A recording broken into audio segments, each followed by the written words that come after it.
Magandang araw mga banateros at mag-uusap-usap lang tayo kwentuhan kay Mayor Baste Duterte. Magandang araw po, sir. Magandang araw, sir. Magandang araw po. Kayo ay medyo talagang itong mga nakaraang buwan talaga nagtitrending ho kayo dahil sa mga banat nyo po. Unang tanong ko na kaagad dito, diretsuhan na. Ano ang pinaghuhugutan ng banat ninyo una-una kay Marcos at saka siyempre kay Romualdez? Saan ko humuhugot nung ganong klaseng banat? Yung style or way of governance nila, tingin ko hindi talaga siya maganda. At saka kung ano yung pinapakita nila sa lahat ng nasa baba nila, di maganda para sa mga tao at sa bansa natin. Lalong-lalo na, ito si Romualdez, power tripper eh. Yun yung problema ng mga tao talaga Pilipinas. Kasi pag nakaposisyon, kunwari, naging speaker ka, hindi ka naman, legislatura ka naman, hindi ka naman eksekutibo, pero kasi nandun yung, because Congress is the purse. So lahat ng pera doon, baka feeling siguro niya. Yun. So, di ko lang matolerate talaga na may mga ganong klaseng mga tao. Kasi pag hinayaan mo na kung sino yung nakaposisyon, sino yung may power, hinayaan mo na ganun yung treatment nila ng mga tao na nasa baba nila, magiging practice yun down the line din. So yung mga nasa baba mo rin na medyo may position, may power, pa-power trip niya rin. So, ang mangyayari niyan, ang effect, masisira yung demokrasya. Kasi kaya mong takutin, kaya mong, di ba? So, pero kala kasi nila na pag once nandun na sila, walang papalag sa kanila. Baka yun yung iniisip nila. So, that's why, kasi nga, may problema sila sa Vice President, pwede naman nilang ayusin yung, like, they're in the, nandun sila sa mga pinakamataas na posisyon ng ating bansa. And you have to be a good example. Pakita mo sana kayo sila, kita nila na may mga magagandang paraan para mag-ayos. Kasi yung ultimate goal dapat kasi nila is to keep the country intact.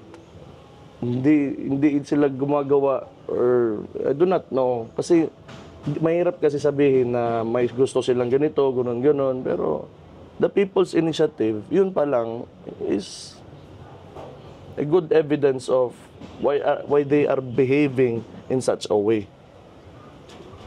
Kasi gusto nilang tumagal talaga sa pwesto. Maybe Ayaw ko lang sabihin na sa akin kasi lumabas. Maybe they see the Vice President as a threat kasi popular din.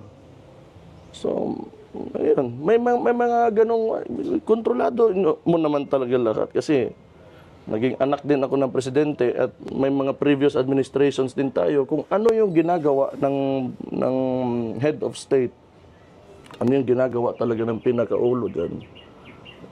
Yun din yung malaki yung epekto niyan sa mga tao.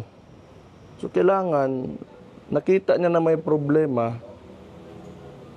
You know what I mean? Diba? Nakita niyo po ba na parang pinag-iinitan yung kapatid ninyo ni Speaker Romualdez?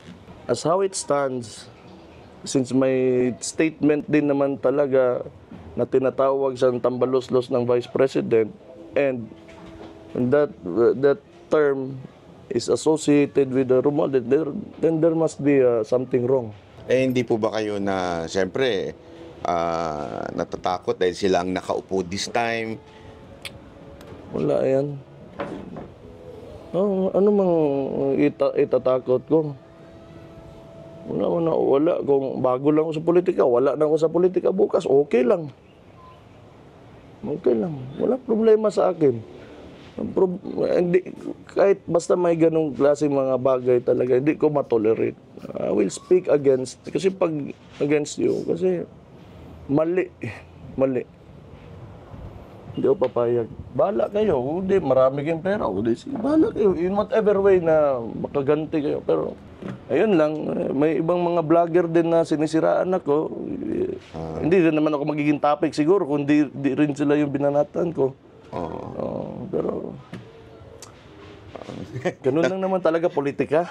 Nabanggit nyo na rin po yung vlogger, pero wag na lang natin pangalanan. Anong masasabi nyo doon sa mga gumagawa ng chismis sa family nyo ng mga vloggers na kung ano-ano sinasabi? Okay na.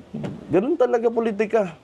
Kahit wala kang gawin, yung tao may masasabi talaga. Kahit Hindi nyo wala na kang lang gawin, pinapansin. Wala yan. Wala yan.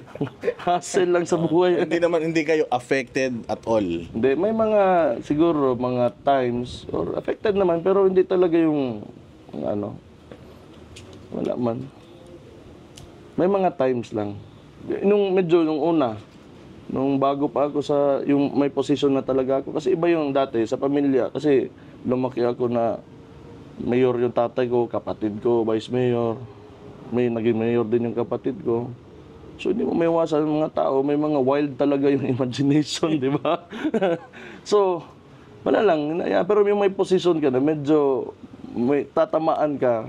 Pero nung simula lang naman, ngayon, iniisip ko, tangin na, bukas, pwede, patay na ako, patay na tayo lahat, di ba? Hindi mo naman parang passing naman tayo sa buhay na to.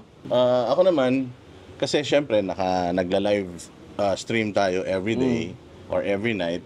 And then after nung inyong speech sa Davao and Cebu, sumobra talaga yung yung clamor ng tao. Kasi tungkol sa iyo, no? Kasi si PRRD, alam naman natin, may edad na siya.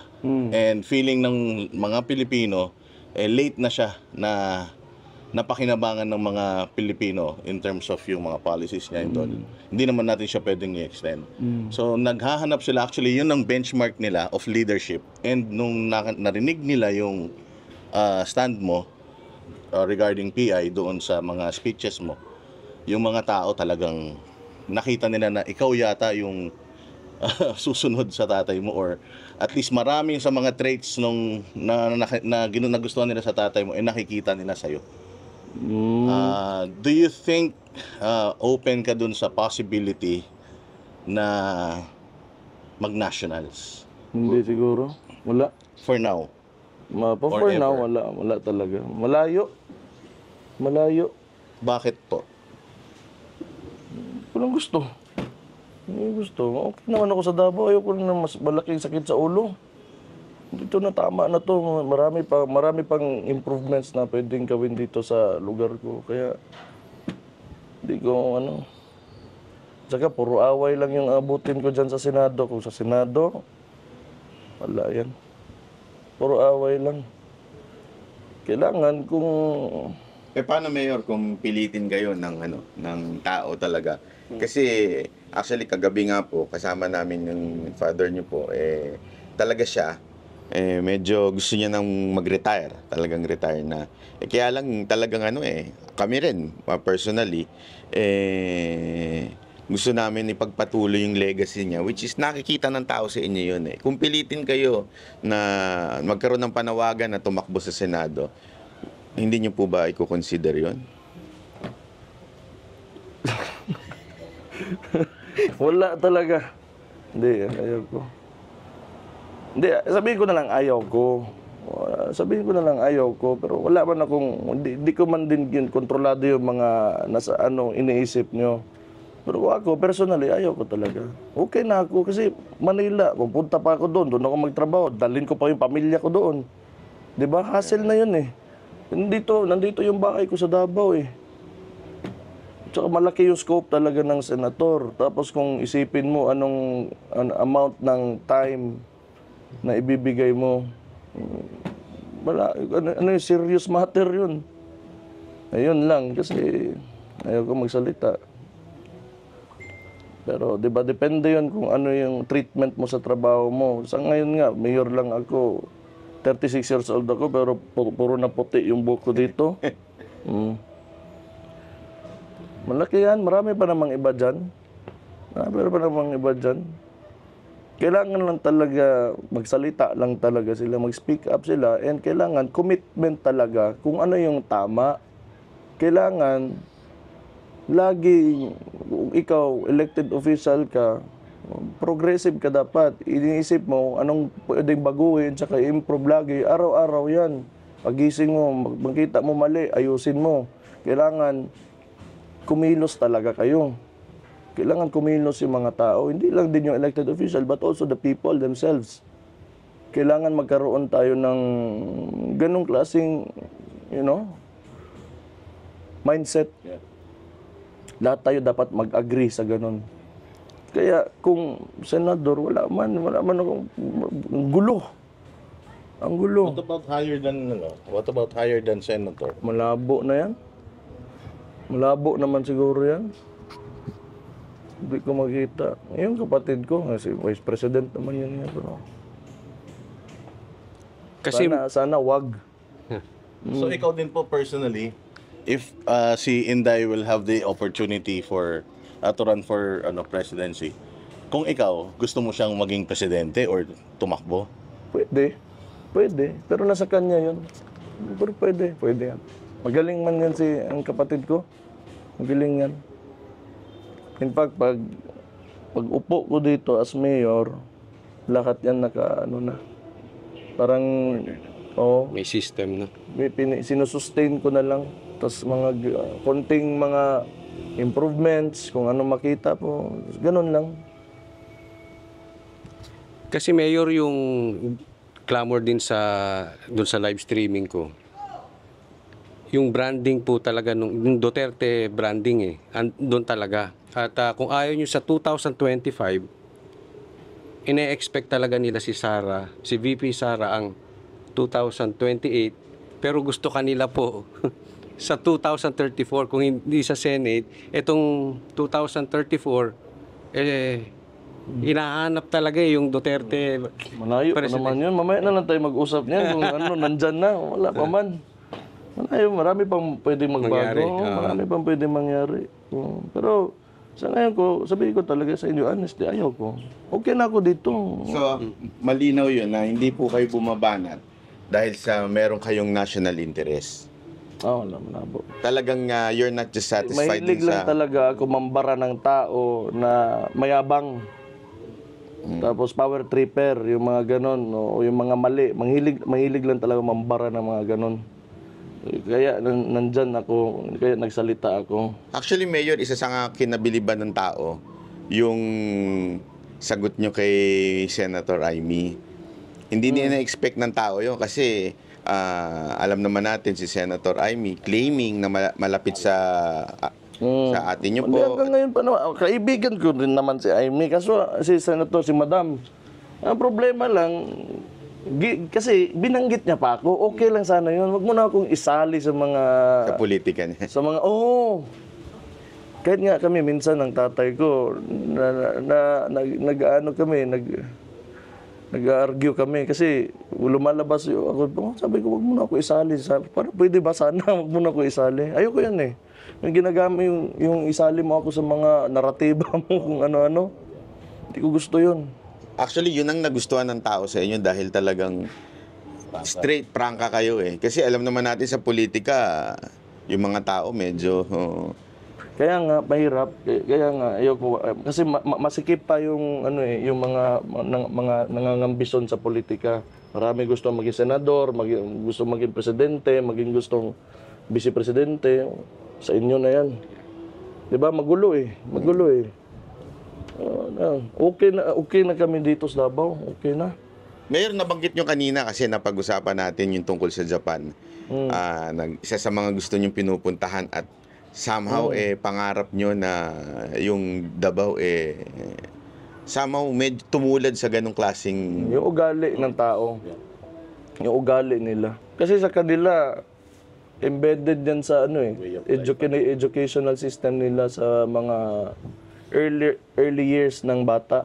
So dito, kailangan, ewan ko, maraming kailangang reforms na gagawin mo. Anong pangarap niyo sa Davao? Simple lang naman. Wala lang gutom. Walang mga, walang manggugulo, walang mga maaanga sa daan. Infrastructure, yun naman usual na sasabihin. Sino ba namang di gusto ng infrastructure? Pero di ba, mahalaga doon, yung quality of life lang talaga. Kailangan masaya lang yung mga tao. Paglabas nila ng bahay, hindi sila worried. Pag naglalakad sila sa daan ng gabi, pwede ka mag-cellphone, dyan sa baktas ka ba? Ganun lang man. Kasi yung infra, if ever talaga may income enough yung bansa natin or yung Davao, nandyan yan. Pero hindi lang agad na nandyan ka, na mabibigay mo. Yung gusto ko lang, walang gulo sa mga communities, sa lahat ng distrito, nagkakaisa, mga taga Davao. So proud lang sila maging Davaoenyo. Yung core values intact. Ganun lang. Wala mang masyado. Kasi kung sabihin ko, ambition ko, sabihin ko, sana maging Japan na to bukas, pero hindi man. Kailangan man ng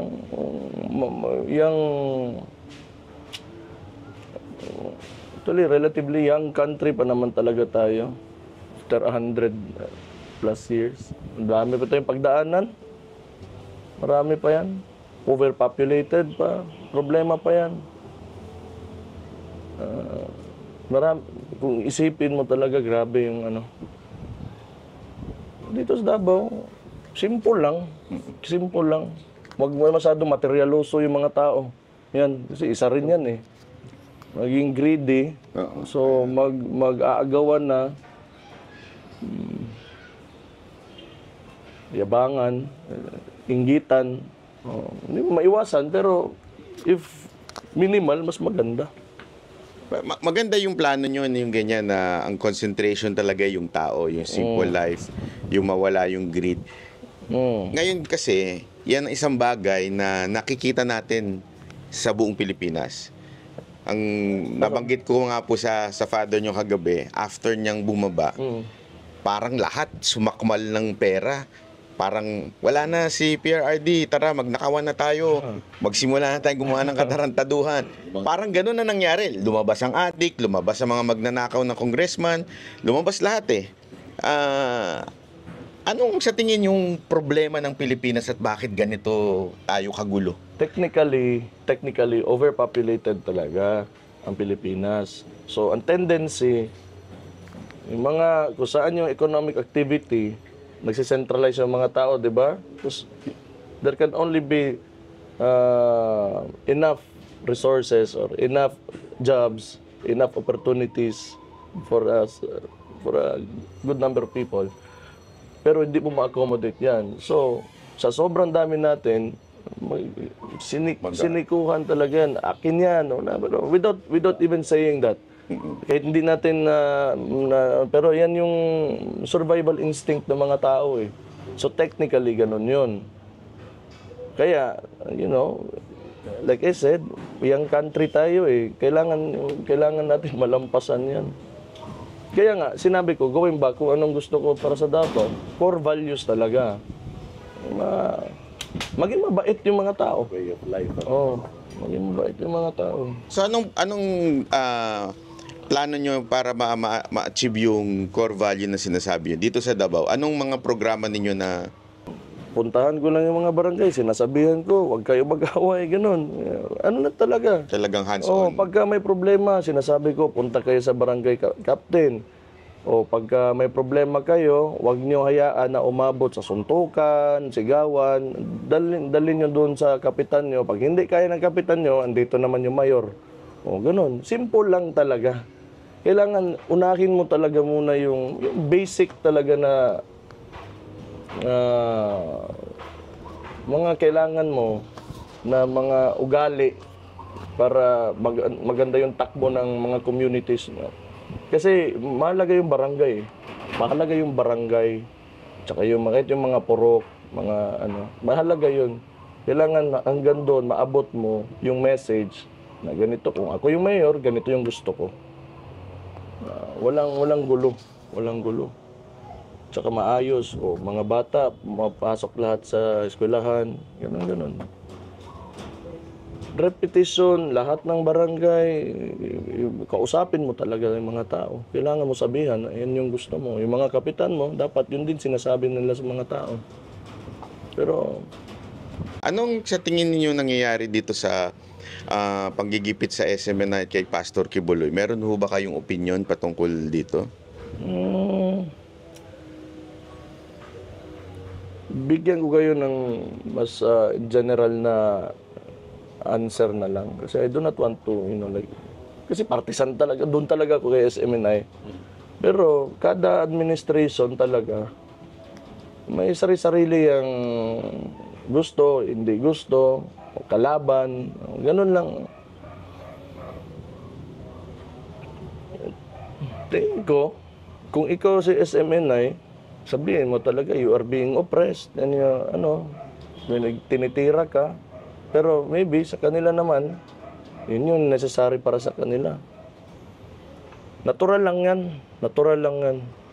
Hindi talaga yan, pag mag-ibang administrasyon, may mangyayari talaga na mga ganon.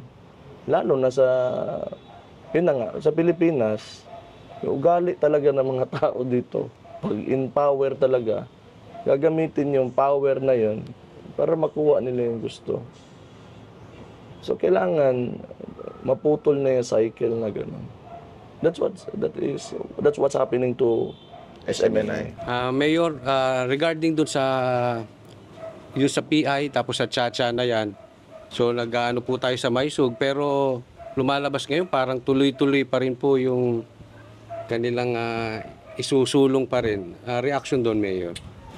Actually, tama din naman yung sinabi ni PRD, former president noon sa Cebu, na as long as it will not benefit the incumbents, tama yun. Kunwari, ako si Marcos, may pipirmahan ako, yung sinabi niya na pag if ever natuloy ito, kung ano yung batas ngayon, yun yung mag-a-apply sa akin na walang presidente na makakabalik o makakatakbo ulit. Kahit anong paraan. Ganon. Kasi pero totoo rin naman yung sinabi ni Perdi. Wala lang yan, para kunwari lang yan yung economic nila. Ako naniniwala ako doon. Wala yan. Sisingin talaga po. Oo, kasi pwede nila, ang dami ba naman nakasulat dyan, di ba? Maya-maya, pag napasa na yan, nandun na, uy, may ganito pala. O, gagawin nilang excuse yun. Ganon yan. Nakakanapan ng nila, ng mga itatago nila doon sa sa loob ng PI na yan. So, tatago nila yan kung saan sila makaka-take advantage. Yun po yung mga komentaryo ng taong bayan eh. Gusto nila sa Chacha, huwag muna ngayon. Kahit sana, wag na lang talaga. Huwag na. Kasi kita mo ngayon, ano nangyayari sa bansa natin. Hindi talaga sila makakakuha ng suporta ng People's Initiative. Sila lang kasi yan. Hindi naman yan tayo. Hindi naman yan yung buong bansa talaga na naging clamor sa ng tao nga. Oy, kailangan na natin kasi maganda yung performance ng pwede natin ituloy yan. Wala, sila lang yan. Yung mga congressman dyan at mga si BBM, sino man pala. Di ba sinabi ko na nga, doon sa Cebu, either wala ka talagang power over the speaker, which is funny and ridiculous because you are the president, or you are tolerating it. Part of it. Diba? Kasi either way, matuloy yan o hindi, wala man, presidente naman siya, wala naman siyang... Opinion lang, tungkol, kasi maraming taong hindi nakakilala kay PRD. No? So, alam naman natin yung binitawan niyang salita dito against the administration. Tapos, after Cebu, binawi niya. So, ano yung dating sa'yo nun? Nung pagbawi ni PRD doon sa mga sinabi niya dito sa Davao? Honestly, sino ba sa atin, kahit nung presidente pa yung tao na yan, nga anong tawag dyan? Who has ever guessed right pagdating kay PRD? Wala man talaga. So kung ako tatanungin, hindi ko rin alam kung bakit yung ganun yung sinabi niya. Pero palagi naman yan talaga na may goal. Palagi sa may goal pa nagsasalita siya. Yun lang, hindi talaga natin ma-interpret. Siya lang nakakaalam. Ever since, nakakalito talaga. Malilito ka talaga sa kanya. So, hindi ko alam. Actually, honestly, I really do not know. But how I feel towards it, I just know him as the person that you can never really guess. Kung ano yung sasabihin niya, what will come out of his mouth. How much do you love our country, Mayor? Pwede ako, sinabi ko nga doon sa Leaders Forum, di ba? Sabi ko, I'm ready to die. Kasi hindi ko naman alam kung ano, baka mamaya matalo talaga yung maasar talo itong mga to, baka patayin ako. Di, okay lang. Sige. Sige, ilagay niyo ako dyan sa gitna. Sige, baril ako. Commitment kasi yan. Yung nandyan ka sa nandyan ka sa posisyon, commitment mo yan eh. Ayoko mapahiya ako niyan na hindi ko i-defend yung mga tao. Pagtingin ko kung ano yung tama, na I'm only defending the right of the people. Sige, sige, isa ako, pati ako. Okay rin ako. Okay rin ako. So ayan mga banateros, so kung gusto ninyong tumakbo si Mayor ng National, maglagay kayo dyan. Gusto namin. Hindi, Mayor, kasi hindi, kasi alam nyo, Mayor, ngayon yung panahon na dahil nga 'di ba after ng inyong father, lahat ng nakikitang mga official na mga Pilipino, parang nawalan sila ng hope. Akala namin bagong Pilipinas ang magkakaroon. Nawala yung bagong Pilipinas, parang naging tayong bumaon yung Pilipinas. Kaya naghahanap ang mga Pilipino ng new leaders. Kasi may benchmark na tayo from FPRD, di ba? Kaya ganon yung feeling ng tao ngayon. In fact, yung basa ko lang, and kaya nandito rin kayo, sobrang demoralized talaga masyado yung bansa natin ngayon. Even more demoralized than what we used to be before naging presidente si PRD. Kasi dati, naging normal na itong mga ganito Di ba? Tama. So, hopeless. Nandun na tayo. Hopeless talaga. Tinanggap na natin yung sistema o yung kung anong klaseng gobyerno na meron tayo, di ba? Tinanggap na natin yun from the previous administrations. Then, may pumasok na PRD na grabe talaga yung willingness niya to reform government and the country.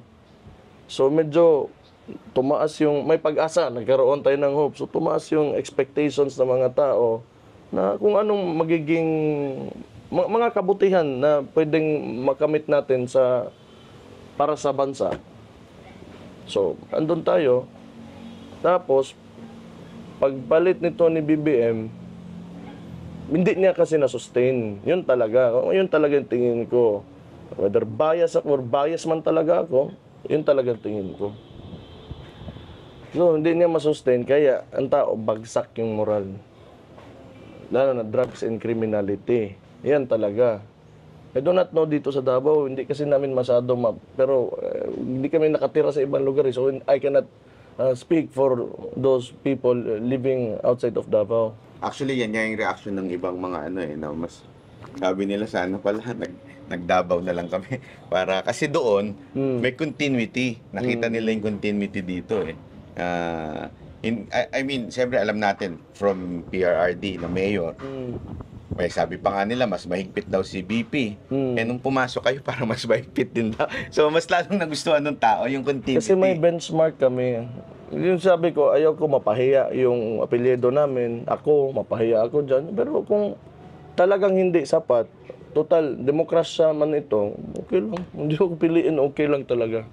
I will just try what I can and my best ko para masustain yun. Kailangan i-sustain mo yun eh. Kasi parang yung Coke ba, yung tao nakainom ng Coke, may tubig naman, maghahanap pa rin talaga ng Coke yan. Iba nahanap na po. Iba naman yun. Hindi, I mean, sa benchmark sa Pero mas nakatikim ng mas masarap eh. 'Di ba? Meron naman palang ganun. Kita naman, meron naman palang ganito na pwede man pala sa Pilipinas. Kahit hindi talaga perfect o kahit di talaga katulad ng mga magagandang mga bansa, pero kaya naman pala. Pwede naman pala tayo hindi muna maging selfish, 'di ba? Selfless muna tayo. Kayod lang, sakto lang. Yun. Tapos, pinabayaan kasi, so magbagsak talaga yung mga tao. Ayaw talaga. Demoralizing. Mayor, actually, yun ang hindi natin alam kung kami rin inggit or inspirasyon kasi yung bukod sa Duterte brand, yung Davao brand. Ang ganda talaga, kaya gusto lang nila na may manupong Duterte sa national kasi gusto nila sa syudad nila yung Davao. Yung ganong style. Somewhat. Di ba? Share ninyo Oo yung yun nakikita nyo way of ninyo. Ano kaya ang sa pinaka-sikreto bakit naging Davao is Davao na at pwedeng gayahin na sana maging ganitong ka-peaceful. Yung sekreto dito, may hiya lang talaga yung mga politiko namin. Alam mo yun, may hiya. Alam niyo yun? May hiya. Oo. Mahiya ka na kumakain ka ng mga mahal o mahiya ka na mahiya ka nga hindi ka papasok sa trabaho, mahiya ka nga hindi mo puntahan yung ganito, ganon. Mahiya ka lang. Kasi walang hiya talaga yung mga politiko sa Pilipinas, good. Dinood na. Kailangan may hiya lang. Mahiya ka lang na yung kapitbahay mo mahirap. Huwag ka muna magparty-party dyan. Hindi, imbitahin mo. Ganon. Kailangan ganon lang. Simple lang naman talaga yan. Yun lang lagi. Ang tao kasi, pag nakakita ng pera, nakakita ng power, nagiging greedy. Gusto nila, mahiya ka lang. Tapos, nandito ako, 3 years, magti 3 years pa lang ako as mayor. 2019 ako naging vice mayor. Pero, walang dito sa Davao, di ka makikita na abusado na konsehal, na lasing, nanuntok, mga ganon, mga pulis, na nagbaoy. Wala yan dito. Wala dito. Lahat nagtatrabaho. Sa kung ano yung role nila. Nahihiya sila o natatakot sila na maparusahan Isa rin sila? yan. Isa rin yan. Kasi kung mahiya ka, takot ka rin na mapahiya ka. So it goes both ways. Ganon yun. Isa rin yan. Kung kailangan, kasi pag kinakausap ko naman itong mga polis, sabihan ko man sila, okay lang man, kayo kasi yung may baril. So, mga tao, takot na yan daan sa inyo. Nandyan, takot na yan sila. Wag lang kayo magmaoy, wag lang kayo okay na tayo dito. Yan lang talaga. Wala lang mag-abuso sa inyo, wala tayong problema lahat. Ganun lang. Ginasabi ko yan, kada may assembly kami. Napanood nga ako, Mayor, na may parang pinagsasabihan kayong counselor. Dahil, may ginawang kalokohan ba yun? Hindi. Ano lang yun siya? Kasi masyadong politiko ba? Kunwari, kaharap mo sa ngayon, okay. Pagka hindi mo na kung ano-ano mga ginagawa, and sa yung ginagawa niya, na may talaga, may pruweba talaga ako. Kinakalaban niya ako. He's going against the administration Tapos, yung wala, hindi gusto mo nang ganun, hindi. Pangit yung treatment mo sa akin, hindi. Do not expect na iti-treat din kita ng maayos. 'Di ba? Kaya nga sabi ko sa kanya nung sa ano na yun na sabihin mo sa akin, magkaibigan tayo, magkasama tayo, hindi. Kasi kung hindi, mag-opposition ka. Ayusin mo wag yung masyado kang nang tatraidor ka. Parang ayaw nyo talaga sa plastic, no? Na Hindi ko kaya. makipagplastikan. Hindi ko kaya yan. Uwi na lang ako ng bahay. Mahirap. Pag-uusap sa plastic. Kahit nung Pasko Fiesta dito, sinabihan ko, galit mo yung mga iba sa akin dito. Okay lang. Okay lang. Pero sabihin ko talaga sa inyo na, ayun na nga, balikin ko yung sinabi ko sa opening ng Davao, araw ng Davao. I cannot pretend that there is nothing wrong. Hindi ko talaga magkayang gawin yan. Siguro, maybe, sandali, pero matagal. So we would expect talagang magsasalita kay every time there would be a problem sa ating mga politiko. Probably. Pero ako, Davao lang ako. Tapos yung PI na yan, wala talaga yan. Every time pag barahin ko talaga yan. Ano pa, yung PI for charter change, what else? Yung mga mga ganon. Yung mga, basta power tripping, kalaban ko masyado yan. Oppressive kasi. Oppressive ba? Tapos yung mga tao, yung mga nasa baba, tinitingnan nila, hindi magkaroon ng magkaroon ng critical na view towards sa mga taong nasa sa taas kasi takot eh. Hayaan mo na yan kasi magagalit yung mga ganun. Okay naman, pero hindi sa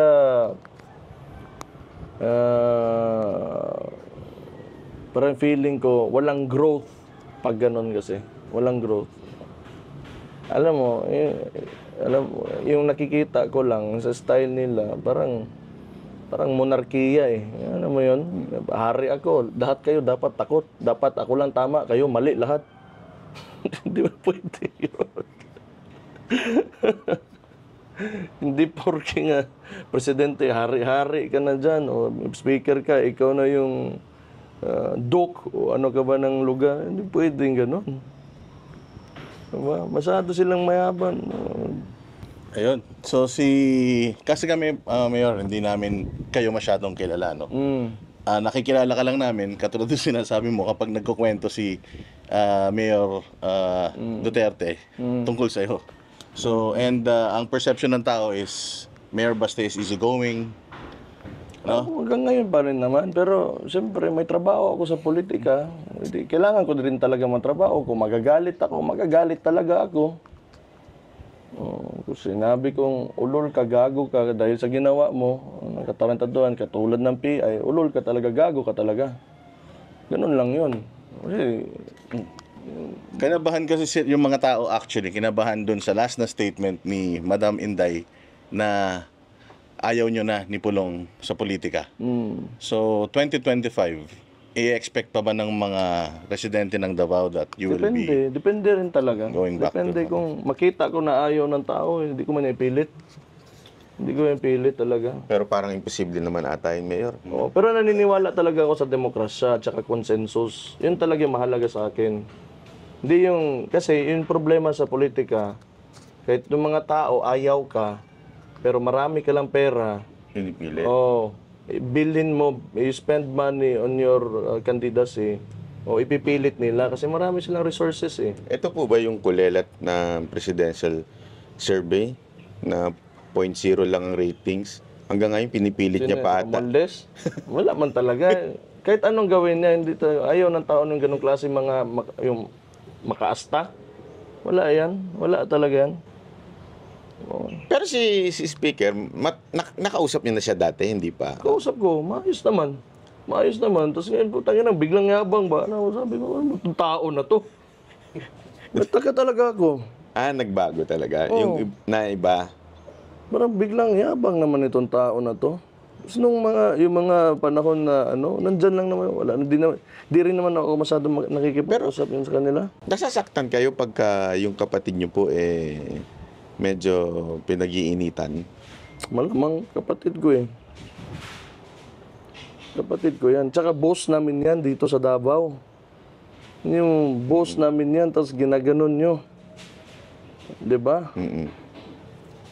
Lalong-lalo na Palag talaga kami lahat. Hindi lang ako. Kasi boss namin yan. lalong-lalo na sa ginagawa nila kay lalong-lalo na po sa ginagawa nila kay PRD after what happened, after what PRD has done. Idol ng lahat yan dito si PRD. So every time na merong mga sinasabi sa kanya na alam mo na below the belt, anong talagang yung initial na nararamdaman? Ay, hindi, wala. Okay lang kasi tatay. Kilala ko man, hindi naman nasasaktan yung tao na yan. Wala yan. Yung swerte mo lang, pag di ka sinagot, pag sinagot ka, sira ka talaga. Ganun lang yan. Pero yung ayan. Hindi tinatablan yun. Actually, Mayor, tama ka doon sa sinabi mong idol si PRRD dito sa Davao. Actually, hindi lang sa Davao. Sa buong Pilipinas. Kaya nga naghahanap pa ng ganun eh. Kung tumakbo po ba siya ng okay po ba sa inyo na ngayong 2025 dahil talagang naghahanap ang taong bayan ng ganun? Senate, sa kanya. Senate eh. O sa Congress din eh. Personal na Hindi kasi, sa totoo lang kami sa pamilya ba, wala talaga isa sa amin na makapagsabi kung anong gawin ng isa. So, off limits yan na territory kung ano yung gusto namin o sa politika namin, ganun. Wala, kanya-kanya kami. Kasi pag mag-away. Pag may suggest or may suggestion or i-insist, magkagulo eh. Sa tatay mo sa 2025, ikaw personally, do you want him or okay lang ba sa'yo na tumakbo pa siya or magpahinga na lang siya? Kung ako, So ikaw. kung may kailangan pa siyang sabihin talaga, mas maganda yung may posisyon siya. Kung may wisdom pa siya talaga na ibigay niya sa mga tao, or if he can, syempre, if he can still guide the Filipino people, since popular naman talaga siya na tapos naging presidente, a lot of people will really listen to him. Kahit nga yung mga kalaban nakikinig sa kanya. So okay lang sa inyo. Gusto ko kung may sasabihin pa siya. Kasi maniniwala kasi talaga yung tao sa kanya. So, ito na siguro panghuling tanong. Sa lahat ng mga nangyayari na to sa bansa natin, wala bang puwang sa puso ninyo na patawarin na lang natin itong mga to, hayaan na lang natin? O talagang sa inyo na hindi pa pwedeng gaguhin ng mga Pilipino?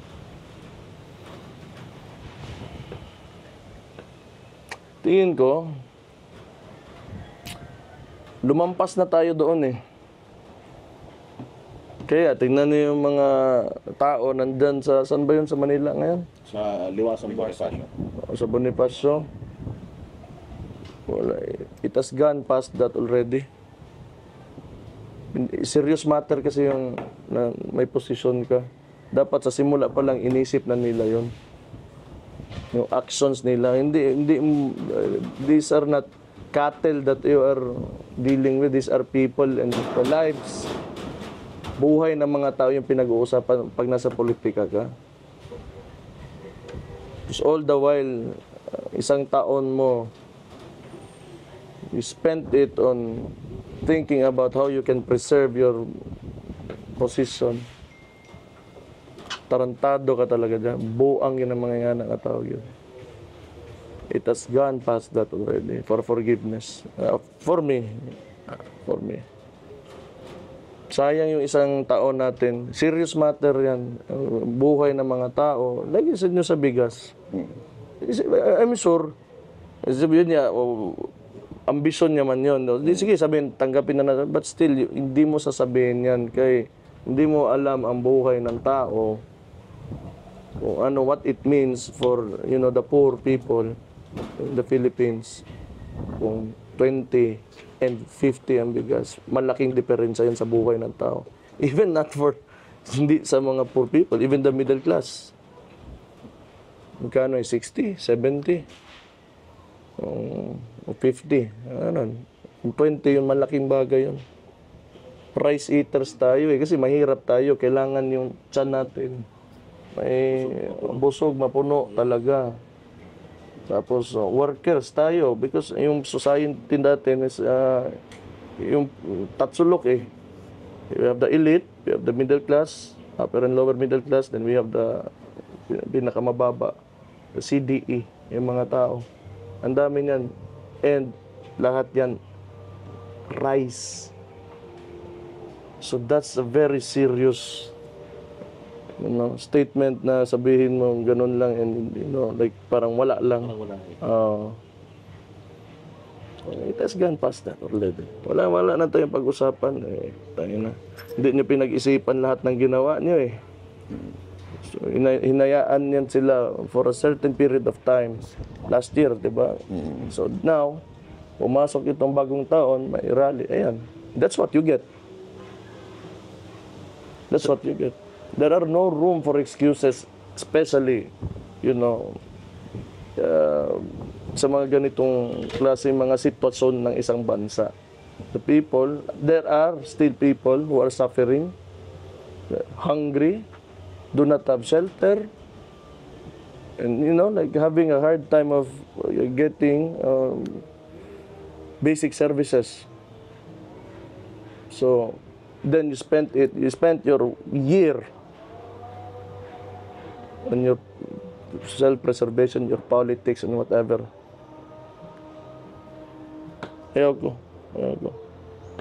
So Mayor, last message na lang po dun sa mga Pilipino na they feel hopeless sa mga nangyayari na ganito, parang nawala na ng hindi na nila alam bakit nagkakagulo Pilipinas, ba't bumalik ang droga, bakit nagmamahal ang presyo. Anong message nyo sa kanila? Di man natin alam din talaga. Pero eto, maniwala lang tayo talaga sa demokrasya. As much as possible, idaan natin lahat. Consensus. Lahat tayo. Mga tao talaga. Hindi pwede yung... Actually nga, hindi naman talaga ako o yung kalaban ng mga Marcos na yan, tsaka yan si Romualdez. I'm echoing lang yung sentimento din ng mga tao. It's not us that they're against, it's the people.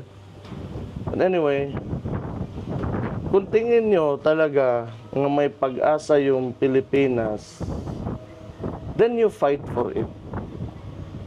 You stand up against abuses or tyranny.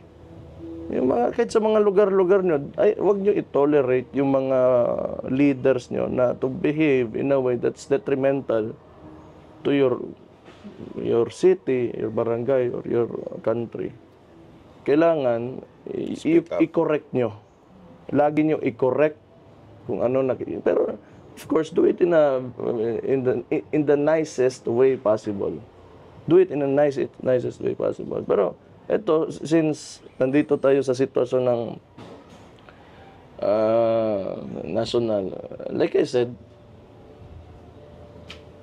wala na tayong, they gave us no choice. So kailangan, we have to stand up.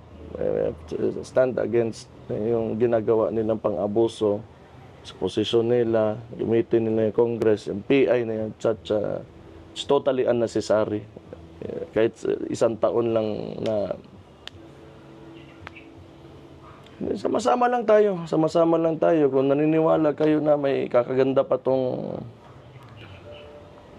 bansa natin, may pag-asa pa, kailangan we have to move as a collective whole. Pero actually yung sasagot niyan, di man dapat alam dapat ng administrasyon yan na nasa kanila yung bola eh. Dapat yun naging goal nila na hindi walang unrest na mangyayari sa ano. Laban lang. Ano talaga, ang problema talaga is nagto-tolerate tayo ng mga bad practices in government. Yung mga elected officials natin. Vote buying, ano pa ba? Yan, corruption, abuse of position mo. Dapat hindi ito, i-call out. Kailangan i-call out talaga. Yung tinatahi natin ang entertainment and politics, okay naman yun. Wala mang problema. May konting ano, pero dapat diskurso yung pinapakinggan talaga. Ano yung sinasabi na plataforma. Oh. Yung diskurso, yung ginagamit niyo ba yan na term sa Tagalog? Diskurso? Oh, diskurso dapat yung pinapakinggan. Ano kasi, yung iba, puro ano lang, wala talaga sinasabi. Nagpapatawa lang, papasikat lang. Yun talaga, kailangan ayusin natin yan. Kasi nakatahi yung, kaya kita niyo mga artista na nanalo talaga sa politika. It's not bad. It's not bad. It's just a phase that we have to, like, kailangan natin pagdaanan. Pero kailangan natin makinig talaga ng diskurso. Ayun. Okay. Maraming salamat, Mayor, sa pagkakataon na to. Thank you very much. So, mga banateros, dito na lang po muna tayo. At magjajapan na po kami ni Mayor. Paalis po. Sige po. Sama kami. Hindi man, pirmahan ni Abalos siguro ang travel authority ko. Nako, pag pinirmahan yung ano ni Abalos. Pero okay man yan si Abalos sa akin. Yung, wala man akong ano sa... Hindi pala namin natanong sa iyo sa yung parang sinito, nireprimand kayo na Hindi naman. Kasi hindi naman naka-address yun sa kahit kanino. Pero, open naman na statement yun to anyone who was there in Cebu. And, disturbing daw. Wala akong magawa. Ano magawa ko yun? Yung gusto ko sabihin. Tsaka ko yun naman niya, di ba? Wala siya. kalayaan niyo yun eh. Yun na nga, sinabi ko nga, pag binalik yung araw na yun, hindi ko talaga rin babaguhin yung mga sinabi ko. Yun pa rin yan. Yun pa rin yung sasabihin ko. Kahit ulitin natin. Isa pa request ng mga tao, Mayor. Kasi ang dami daw nahirapan ng mga vloggers mag-translate, transcribe ng yung Hindi, pitches. wala mang problema pag nasa, kasi yung Cebu kasi yun. Oh, yeah. Oh. Pero kung pupunta kayo ng Manila for that, let's say for example, mapupunta sa Manila yung movement. Maisog. Wala mang problema. Magtatagalog ka na doon. Magtagalog. Malamang. Actually, Mayor, yun nga ina-expect ng tao dun sa last day ng SMNI sa Liwasa. Ina-expect nila na magsasalita kayo, mga ganun. Yun ang ano. Ito parang nire-request ng mga tao. Hindi, walang problema yan. Ayun. Sige, maraming salamat. Okay. Thank you very much po.